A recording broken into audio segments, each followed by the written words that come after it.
Hi guys, welcome back to another tutorial video. So in today's video, I'll show you how to paint in Meccha Chameleon. So if you want to customize your character and blend into the map, just follow along. In Meccha Chameleon, hiders use the paint system to copy the colors and patterns of the environment onto their body. First, you need to start a match and choose the hider role. Next, you need to wait for the painting phase to begin.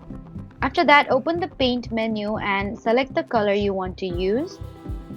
You can use the eyedropper tool to pick colors directly from the walls, floors, or object around you instead of guessing the colors. Then use the brush to paint your character and match the surrounding area. Try painting different parts of your body separately because your arms, legs, and body may need different colors depending on where you hide. After painting, move to your hiding spot and adjust your pose to match the environment. Once you're finished, stop moving and blend in before the seeker starts searching. And if your paint does not match properly, you can go back and adjust the colors before the timer runs out. So that was how to paint in Meccha Chameleon. Don't forget to like, comment, and subscribe for more helpful tutorials. Thank you for watching.